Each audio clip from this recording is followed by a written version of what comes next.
하나님 말씀 찾도록 하겠습니다. 하나님 말씀은 신약성경 요한복음 8장 32절 한 절 말씀 우리 함께 공부했으면 좋겠습니다. 제가 가지고 있는 성경은 신약성경 159페이지 요한복음 8장 32절 짧은 절인데요. 우리 함께 읽겠습니다. 시작. 진리를 알지 진리가 너희를 자유롭게 하리라.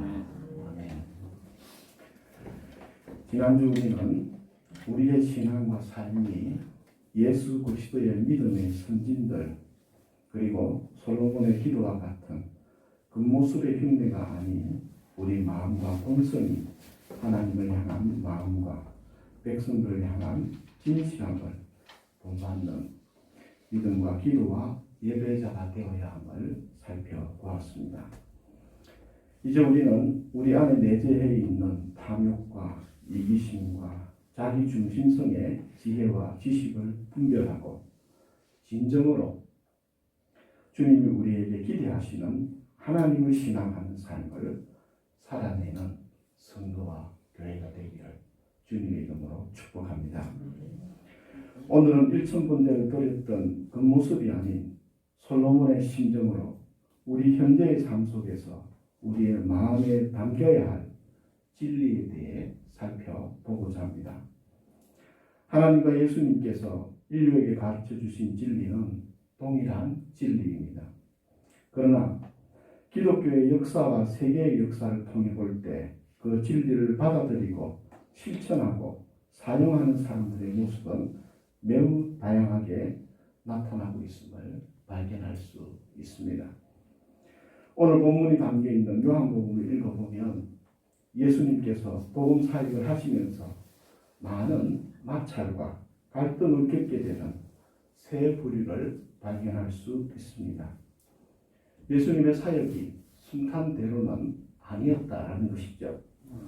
예수님을 대적하고 예수님을 비방하고 예수님을 방해했던 가장 큰 세력은 아이러니하게도 불신자들이 아니라 다름 아닌 예루살렘 성전 중심주의자들과 또한 성전의 대제사장들과 율법을 다루었던 바리새인들이었습니다.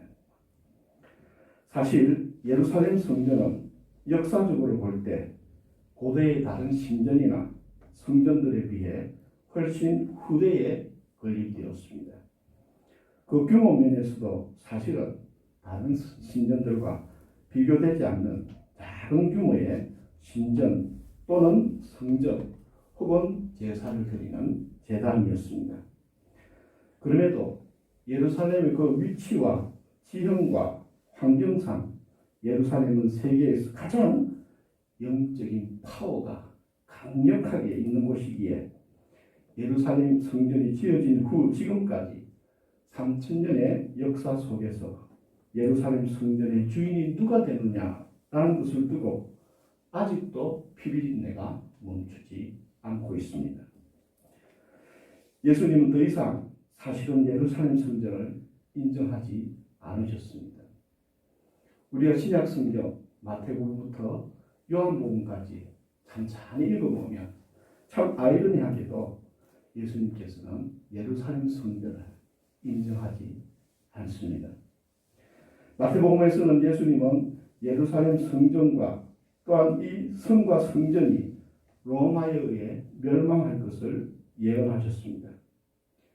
또한 오늘의 본문에 해당하는 요한복음에서는 대제사장들 앞에서 이 성전을 헐고 3일 만에 다시 세우겠다고 호통치기도 하셨습니다.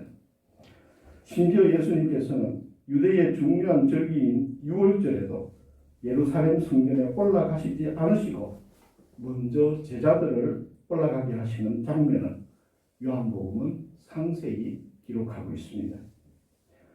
예수님께서는 그 당시 예루살렘 성전과 그 주위에서 많은 사역들을 하셨습니다. 그러나 예루살렘 성전과 그 성전의 당국자들에 대해서는 부정적으로 일관하였음을 우리는 볼 수 있습니다. 이로 인해 예루살렘 성전을 중심으로 한 자신의 생계를 유지하고 이익을 보거나 성전을 통하여 기득권을 유지하던 예루살렘 성 안에 유대교 핵심 그룹에 속하는, 오늘날로 치면 우리 한국으로 강남 핵심파 그룹에 속한 자들은, 소위 강남파들은 예수님에 대하여 반감을 넘어 예수님을 죽이고자 하는 대적적인 행위를 하고 있었던 것입니다. 분명 예루살렘 성전은 하나님께서 이스라엘에게 주신 하나님의 은혜입니다. 축복의 전표입니다. 그러나 예수님이 오셨을 그 당시 이미 오래전부터 예루살렘은 하나님의 집이 아니라 정치와 경제적 기득권자들의 이용 도구로 전락해 있었던 것입니다. 이들의 제사는 자신들의 배를 채우기 위한 제사였고, 이들의 재물은 자신들의 욕망을 달성하기 위한 뇌물이었던 것입니다. 그들은 하나님 앞에 머리를 조아리는 듯 보였지만 철저히 하나님에게는 관심이 없고, 오직 자기 자신과 자신들의 관심사에 모든 초점이 맞추어져 있었던 것입니다. 그래서 그들은 성육신하신 참 하나님의 형상을 보고서도 관심은커녕 자신들의 방해꾼으로 대적하는 모습이 복음서에 그대로 나타나고 있습니다. 그들은 진심으로 예루살렘 성전이 다른 모든 종교나 신전들보다 우월하다고 믿고 있었습니다. 자신들이 믿는 하나님이 유일하신 하나님이고, 예루살렘 성전은 세계의 모든 신전들의 중심이라고 확신하고 있었습니다.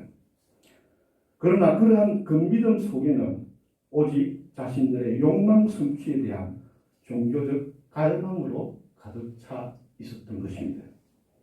진정한 그리스도인됨은 그리스도를 통해 자신의 목적과 이익을 달성하는 자가 아니라 그리스도의 가르침을 따르고 삶으로 행하는 자로 나아가는 자들이 진실된 그리스도인입니다.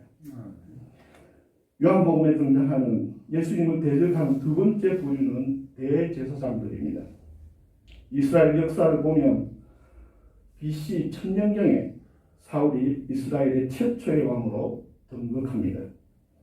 그리고 얼마 가지 못해 다윗이 이스라엘 왕으로 등극하면서 비로소 이스라엘 땅에 제대로 된 왕조가 깃털을 다지게 됩니다. 그럼에도 다윗의 왕조도 얼마 가지 못해 3대째에 가서 솔로몬의 아들 르호보암 때에 남유다와 북이스라엘로 분열이 일어납니다. 그리고 이후 BC 722년에 북이스라엘은 아수르에게 멸망을 당하고, BC 586년에 남유다도 바벨론에 의해 멸망을 당하게 됩니다. 이스라엘 역사를 가만히 성경을 통해 살펴보면 모세 이후에 이스라엘 민족은 가나안 땅에 정착하게 됩니다. 그때가 BC 1500년경입니다. 그리고 이 시기에 그리고 예수님이 오셨을 때에 그를 우리가 이제 AD 원년으로 보는 것처럼 모세 이후에부터 예수님이 오시기까지 1500년의 기간 동안에 사실은 이 땅 위에 왕조가 있었던 기간은 400년을 겨우 넘고 500년은 채 미치지도 못하는 그러한 역사를 가지고 있는 민족이 사실은 이스라엘의 역사입니다. 그래서 사실은 2500년의 기간 동안에서 약 1100년에 해당하는 땅을 다스린 자들이 누구였느냐? 왕이 아니라 제사장들이었습니다. 세계 역사를 통해 볼 때 이스라엘의 통치 구조는 매우 독특함을 넘어 왕이 아닌 유일한 제사장 중심의 통치 역사를 가진 민족이 이스라엘인 것입니다. 더욱이 예수님께서 활동하시던 그 당시의 대제사장들은 돈을 주고 로마 황제에게 찾아가서 임명을 받아야 하는 자들이었습니다. 로마 황제는 다른 여타 지역과 같이 왕을 임명하는 것이 아닌 유대 땅은 대제사장을 임명하여 유다를 통치하는 방식을 취하는 유일한 곳이었습니다. 그래서 대제사장들이 그들의 겉으로는 제사장이 가운을 입고 있었지만 실은 그들이 입었던 가운은 왕의 용포였던 것입니다. 그러니 당시 유대인들의 마음을 훔치고 있는 예수가 달갑게 보일 리가 없었던 것입니다. 대제사장들은 하나님의 이름을 빌어 이스라엘의 주인 행세를 하고 있었던 것입니다. 그러니 참 주인이신 예수님이 오셨을 때 그들은 절대로 환영할 수가 없었던 것입니다. 예수는 반드시 제거해야 하고 또한 제거되어야만 했던 존재였던 것입니다. 지금도 여전히 자기 자신이 삶의 주인 행세를 한 자들은 진정한 그리스도인으로 거듭날 수 없습니다. 우리는 주인이 아니라 청지기입니다. 주인이 위임한 것을 주인의 뜻대로 맡아서 관리하는 자들입니다. 내게 주어진 시간, 공간, 그리고 모든 환경과 모든 조건들을 하나님께서 우리에게 제공해 주신 것이지 나 자신의 것이 아님을 우리는 기억하고 살아야 합니다. 그러므로 나의 기쁜 뜻이 아니라 주님이 기쁜 뜻을 따라 충성되이 삶으로 주님의 칭찬과 상급을 받는 그러한 교회와 성도가 되기를 간절히 바랍니다. 예수님을 노골적으로 대적하는 마지막 부류는 바로 바리새인 그룹이었습니다.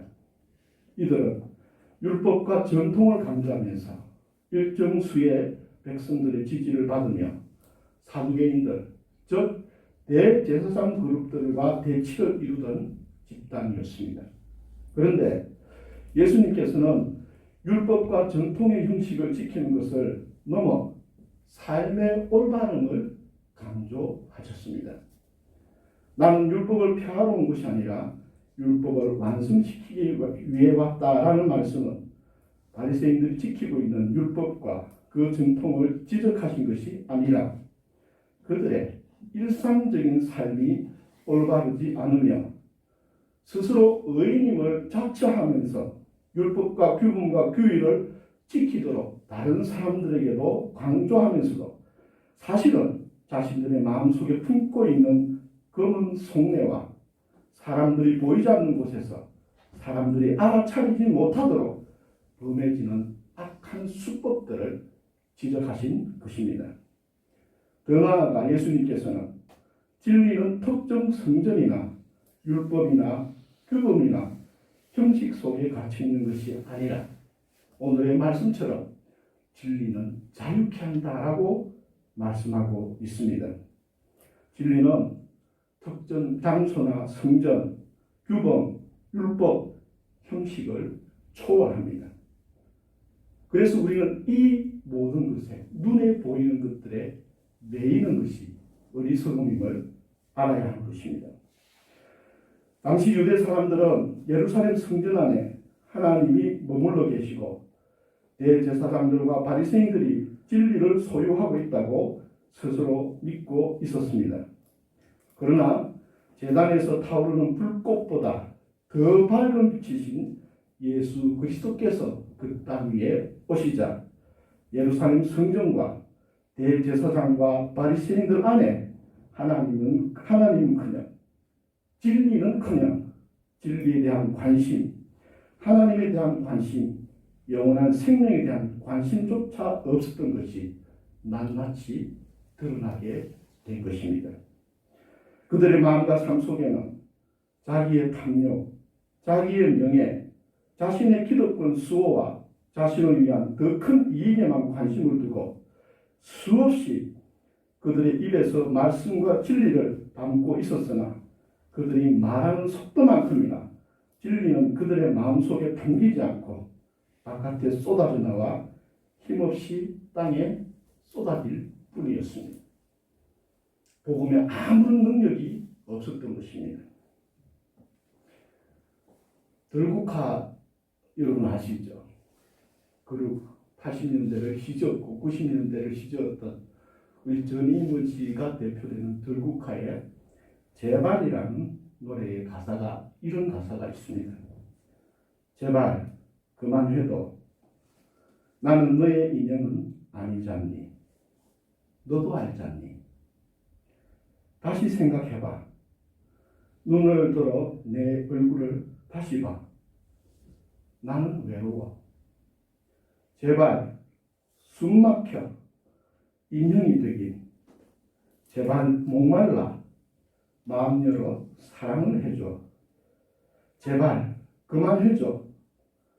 새장 속에 있는 새는 너무 지쳤어. 너도 알지 않니? 제발 숨 막혀 인형이 되긴. 제발 목말라 마음을 열어 사랑을 해줘. 얼마 전 싱어게인에서 가수 정홍규 씨가 부른 제발이라는 그 곡을 보면서 제발 숨 막혀 인형이 되긴. 제발 목말라 새장 속에 새가 되기 싫어.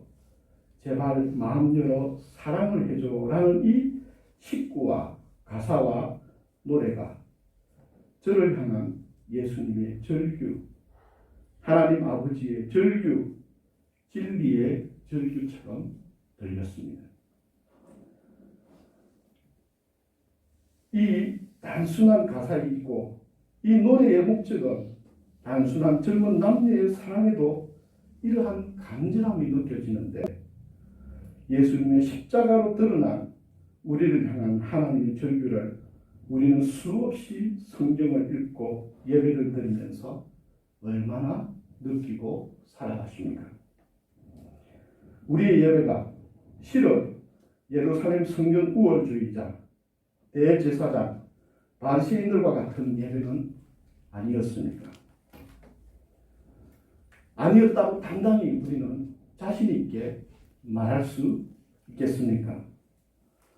그동안 우리의 예배와 신앙이 하나님에게 우리 자신들이 원하는 모습으로 응답해달라고 나타나 주기만을 바랬지, 과연 우리는 예수님께 얼마나 관심을 가지고 진리를 얼마나 사랑하였는지를 돌아보기를 원합니다.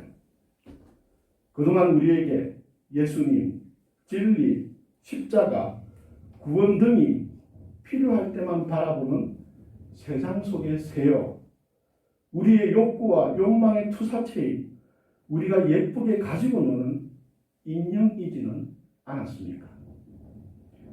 진리를 안다는 것은, 진리를 알아간다는 것은 삶 속에서 하나님을 알아가는 것입니다. 진리를 알고 하나님을 알아가는 것은 진실한 마음과 믿음이 뒷받침된 삶 속에 있습니다. 진실한 마음과 믿음이 뒷받침된 삶은 하나님께 관심을 가진 자만이 취할 수 있는 행동입니다. 하나님께 관심이 없는 자는 절대 신실한 마음과 진실한 믿음으로 하나님에게 임할 수 없는 것입니다. 우리는 하나님의 형상을 가진 자들입니다. 우리에게 담겨있는 하나님의 형상은 우리의 겉모습이 아니라 우리의 삶 사이의 모습을 통해 드러나게 되는 것입니다. 그 사람의 삶이 바로 그 사람의 형상입니다.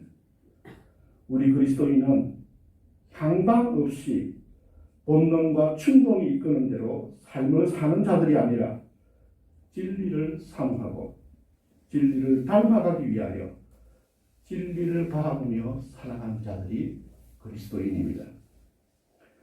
아메바의 우주에는 소리가 없습니다. 나무의 우주에는 맛이 없습니다. 뱀의 우주에는 냄새가 없습니다. 모든 인간에게 하나님께서는 하나님의 형상을 주셨지만 그들의 삶 속에 하나님이 없다면 그들은 인간의 형상을 가진 동물에 불과합니다. 동물과 인간은 모두 오감을 가지고 있습니다. 그리고 그 오감을 통한 만족과 쾌락을 추구합니다. 보고, 듣고, 맛보고, 냄새 맡고, 감각으로 느끼는 만족감을 좀 고급스러운 언어로 표현하면 행복이라고 말합니다. 이처럼 오감을 가진 동물들은 모두 행복을 추구합니다. 그러나 오감을 넘어 하나님의 형상을 가진 동물이 아닌 인간은 행복이 아니라 진리를 추구하는 자들입니다. 그리고 진리만이 오감의 쾌락과 행복의 속박에서 우리를 자유케 해줄 수 있기 때문입니다. 행복을 넘어 진리를 추구하는 자들이 되시기를 축원합니다. 진리를 알지니 진리가 우리를 자유케 하리라. 이것이 진리입니다. 진리가 우리를 이 오감이라는 찰나적 쾌락의 속박에서 시간이 지남에 따라 모든 것이 사라지고 소멸되는 세상의 모든 물질적 행복의 거짓된 속박으로부터 자유케 해줄 것입니다. 진리가 우리를 신기루와 같은 행복의 환상에서 깨어나 진정한 천국을 향하여 나아가는 삶으로 우리를 자유케 해줄 것입니다. 진리를 알지니 진리가 너희를 자유케 하리라. 기도드리겠습니다.